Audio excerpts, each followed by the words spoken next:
Okay, so in this video, I will be discussing solution of one of the mechanics problem asked in 2008, paper 2. So before that, pause this video and take few moments to go through the problem.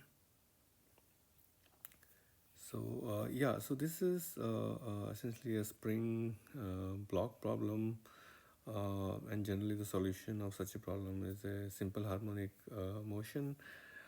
Here it's a rigid body. It's essentially a cylindrical disc. So let's read the question. Uniform thin cylindrical disc of mass and radius r is attached to two identical massless springs. So there are two massless springs. They are attached to the disc here, and they are symmetrically attached. So yeah, it's at distance d, both the springs. The axle is massless, so this is the axle, this is massless on both sides, and the springs and the axle are in horizontal plane. The unstretched length of each spring is L. So, okay, so length is L. The disc is initially at its equilibrium position with its center of mass at a distance L from the wall. Okay, so this is the wall here.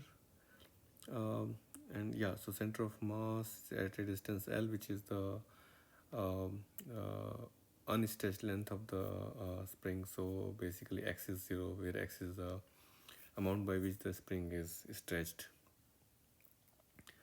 The disc is initially center of mass, distance L. The disc rolls without slipping with velocity v. The coefficient of friction is mu. Okay, so this is very important to remember, that the disc rolls without slipping, and we have to assume that happens throughout the motion of the disc.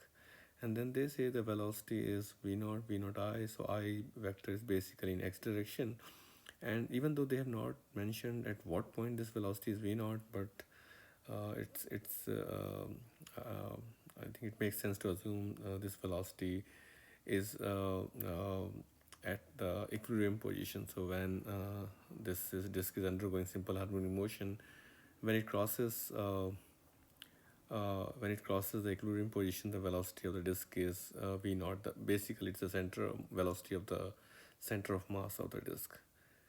Okay, so and then the net external. So we have to find the net external force acting on the disk when its center of mass is at displacement x with respect to its equilibrium position. Okay, so let's assume at this point the length of the spring is L. So basically x is 0 here, and they're asking the force when it is stretched by an amount x. So let's say at this point this is x, and then so what will happen is essentially the disk will go simple harmonic motion. It will come to x max, come to rest, instantaneous rest, and go back, cross this equilibrium position, go all the way on the other side. So it will be minus x max. So the amplitude is x max. We may have to find that value in the later part of the problem, but for now they are asking us the force on the disk when it has a distance x.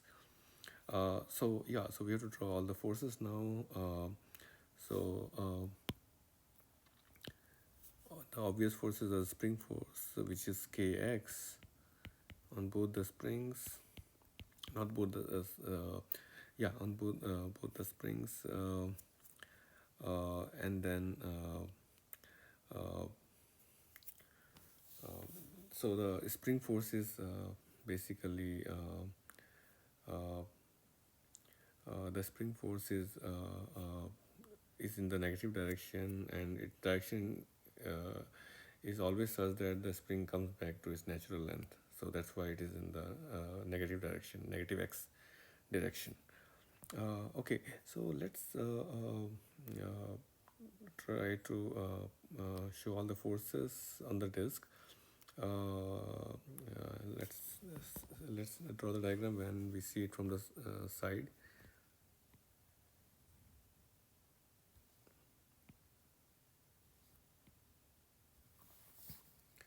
Okay. Let me just correct one more thing, that kx is essentially the force applied by spring uh, on the axle. So essentially, this is the same force applied on the axle and cylindrical disc system. Okay. And then another thing is that kx does also apply a torque actually, but so consider only one kx force. So the torque applied on the disc is such that the disc has a tendency to rotate around the axis which is parallel to y-axis. So there's axis parallel to y, and the disk will try to rotate like this. But you can see there's another spring force kx, and that torque will be opposite to the torque provided by the first spring. So the net torque from the springs is zero. So we will not consider the rotation about the axis parallel to y. So so basically there is no torque from the spring force. So we can just show the spring force being applied to the center of mass of the disk, and there are two springs, so it is 2kx. Now and there is a force, normal force, and mg. That's not important for the for this question, because n and mg are in vertical direction, and they pass through the center of the disk, so they don't provide any torque, and they are irrelevant for the x direction. Um, uh, for the translation motion, so we won't be showing that. Now let's see that let's get back to the condition that disk rolls without slipping. So without slipping means there's no skidding or no sliding at the point of contact. So if you see, this is a point of contact, and it does not slide or slip with respect to the floor. So what it means is that so this point has two velocity components. So let's say at point x, its center of mass is moving with a velocity v, and then and it is rotating about its axis at angular velocity omega. So that will provide a velocity omega r on the negative direction, or negative x direction, and the v is in the positive x direction. So because it is not sliding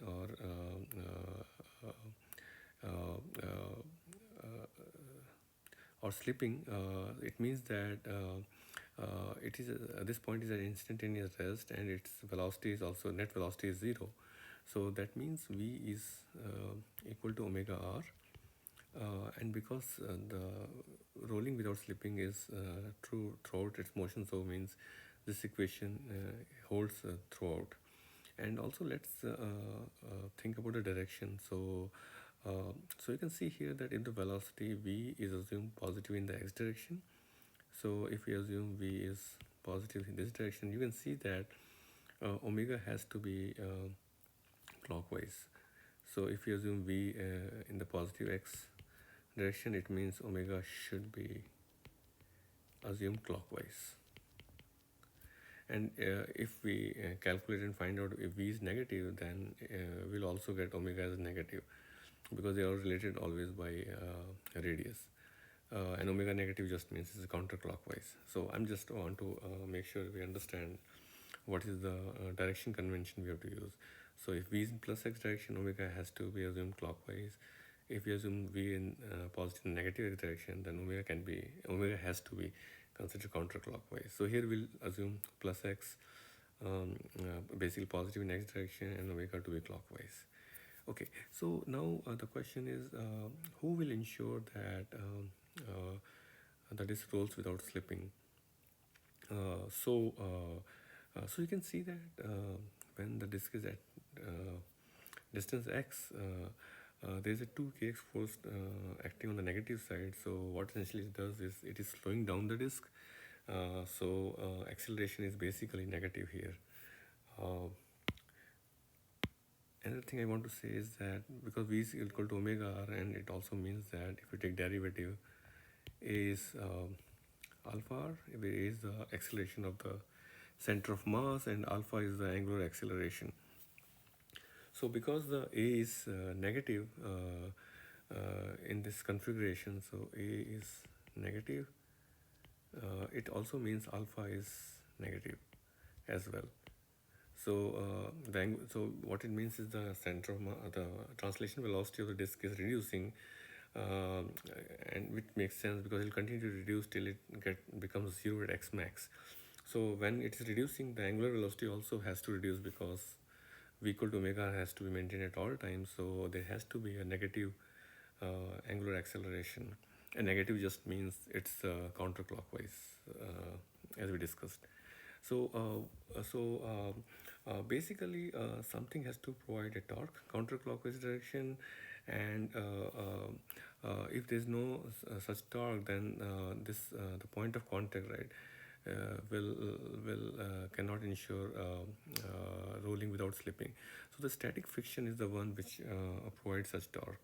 So the purpose of static friction is to stop any relative motion between the disk and the surface. And so here the direction of static friction will be towards the plus x direction, because as we said, it has to provide a counterclockwise torque. Okay, so these are the only two forces. And the other thing is that static friction, as you know, it's an adjustable friction. It can vary from 0 to all the way up to mu s times normal force, and it will adjust itself to make sure v is omega r at all times. So as long as the amount of friction is between 0 and mu sn,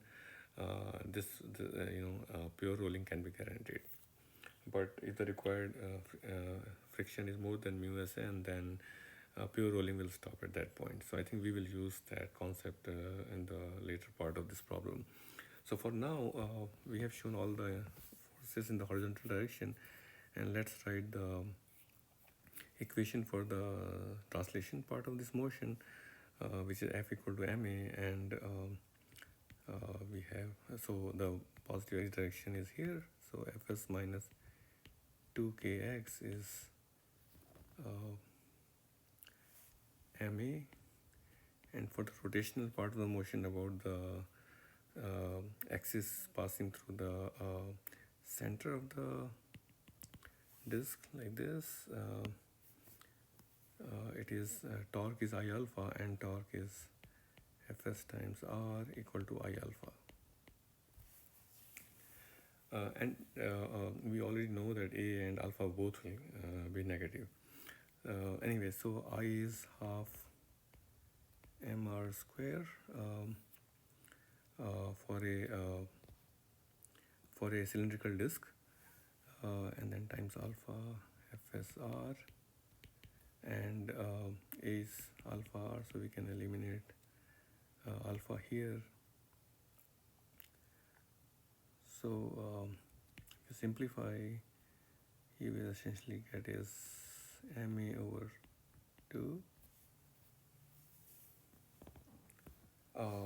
Another thing I want to tell, I think there is a small correction needed here for this rotational part of the motion. So I alpha, so alpha is considered positive in the, so what I have assumed that A is positive in the x direction, and alpha is positive in the clockwise direction, and the torque is counterclockwise, so we need to put a negative sign here because this torque is counterclockwise, and alpha is assumed to be positive in clockwise direction. So Fs is minus ma over 2, and then we use these two equations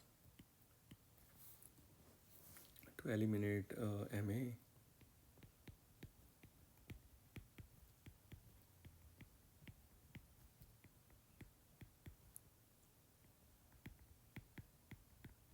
Okay, so we found Fs, and so the net force on the disk when it is a distance x away from its equilibrium position is minus 2kx, because it's acting on the left side, plus 2kx over 3. So that is minus 4kx over 3. Okay, so option D is the right answer. Let's go to the next part. The center of mass of the disk undergoes simple harmonic motion with angular frequency omega. Alright, so let's find the expression for A. So as we saw here, F, so you can see Fs is minus ma over 2. It means A is minus 2Fs over m, and then we found Fs is 2kx over 3, so it is minus 4kx over 3m. So as you can see, it's okay. So I'll just rewrite this equation. Acceleration is d square x dt square. It is equal to minus 4k over 3m x. So the acceleration is proportional to x, and this is equation for simple harmonic motion, which hopefully you guys should remember. So this is the standard equation, and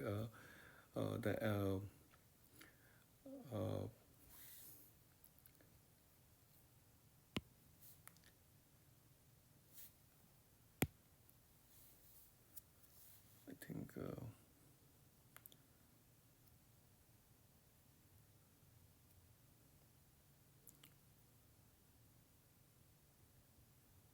yeah, so this is the standard form of the simple harmonic equation, where omega is the angular frequency, and if you compare the two, omega is simply equal to 4k over 3m. So yeah, I think this D is again the right answer. Okay, and then yeah, the last part asks for the maximum value of V naught for which the disk will roll without slipping. So we have to find the limiting condition, and remember that V naught was the velocity of center of mass when it's crossing the equilibrium position. Okay, so without slipping, so as I said that the static friction, the maximum value of that is Fs max. It is equal to mu s over n, where mu s is the coefficient of static friction and n is a normal force, and they have said mu s is same as mu, so we'll just write mu, and n is mg. Before I write, it's okay. Yeah, so we have to find the maximum value of static friction, and from the previous part, Fs was 2kx over 3. Okay, so Fs is 2kx over 3.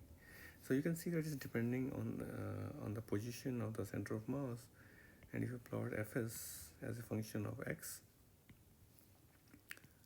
you will see like this, and its maximum at the amplitude, positive and negative.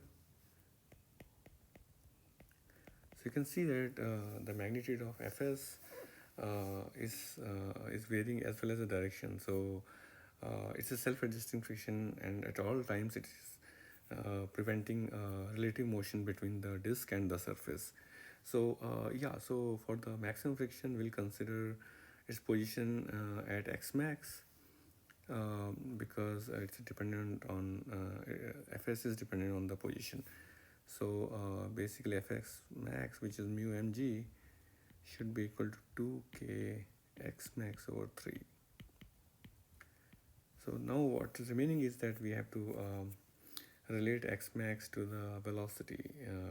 So x max is the amplitude, and the v naught is the velocity at its equilibrium position. So we can simply use energy of conservation to relate these two quantities. So at equilibrium position, the disk only has kinetic energy, so it has kinetic energy translational plus rotational kinetic energy, and when it is at x max, it's at instantaneous rest, so only energy is stored in the spring, and there are two springs, so it is 2 um, 2 times half kx max square. So yeah, let's try to solve this. Half mv naught square, because this is what given to us.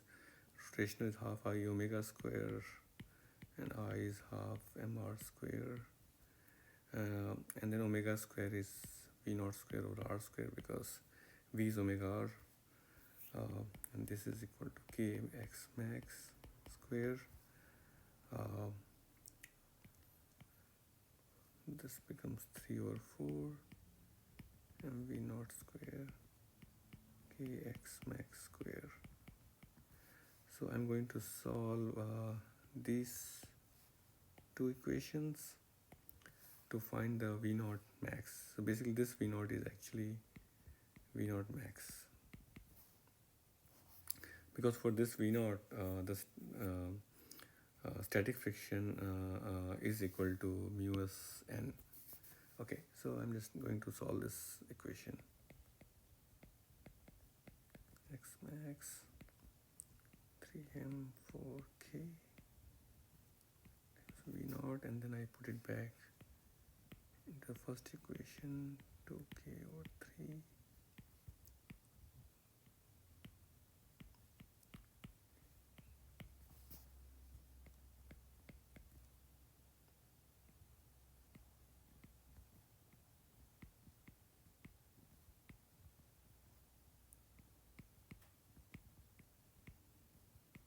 I'm just trying to simplify.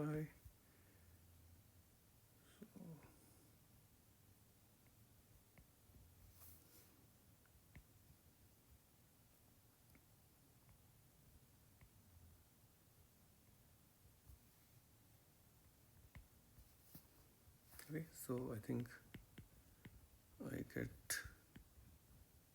the following expression for v naught max.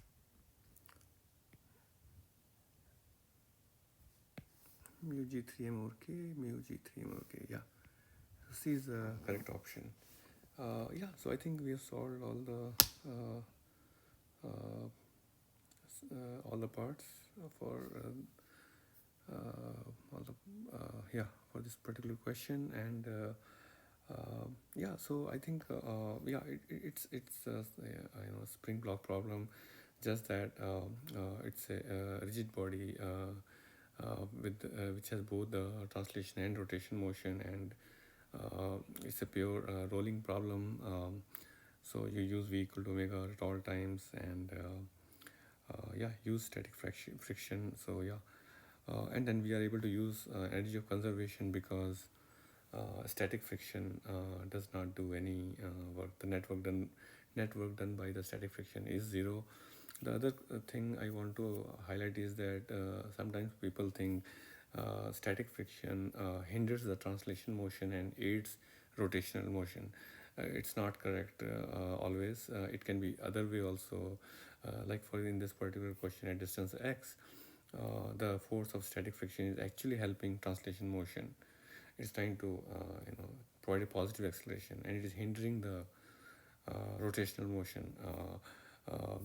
The fundamental purpose of static friction is to stop the relative motion between the two objects, and for that, sometimes it